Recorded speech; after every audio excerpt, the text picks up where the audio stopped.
Saturday is Epiphany. An epiphany is a discovery, a revelation, an aha moment. It's a time to remember the Magi. I imagine they had an aha moment when they saw the star in the sky. They had another aha moment when they decided to follow the star. The star took them as far as Jerusalem. They had an aha moment when they realized that they didn't know where to go from there. They had an aha moment when they asked King Herod, who called together his advisors, who remembered an obscure verse in the minor prophet Micah that said that the Messiah would be born in Bethlehem. They had an aha moment when they got to Bethlehem and found the child Jesus. They knelt down and gave him gifts of gold, frankincense, and myrrh. If you got some strange gifts this Christmas, blame it on the wise men. They had an aha moment when they realized that they were going to have to go home by a different road. On Sunday, I'm going to challenge people to imagine being in their sandals and ask, how do you follow a star? Have you ever tried? I know that people at sea use the stars, especially the North Star, to know which direction they're going, but I can honestly say that I've never tried to follow a star, but I can imagine what it would take. I'm going to suggest that the wise men teach us to look up. Are you looking up?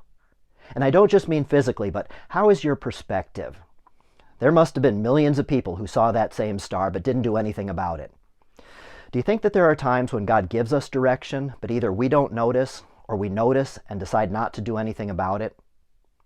Look around. The wise men had to turn to Herod for direction. I love that God was able to use a frightened, vicious tyrant to achieve his purposes.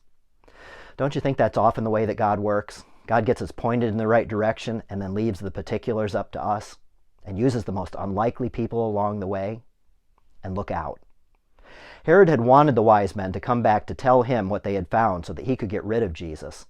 God warned the wise men to go home by a different road. Having been to Bethlehem, having seen what they had seen, having known what they knew, they could not be the same. Faith doesn't protect us from all life's problems, but it may provide a warning. As we begin this new year, it's my prayer that you will look up, keep your perspective, look around. We may need help to figure out all the particulars, and look out.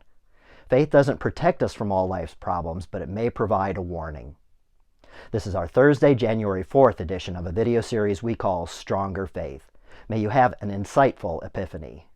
God bless you.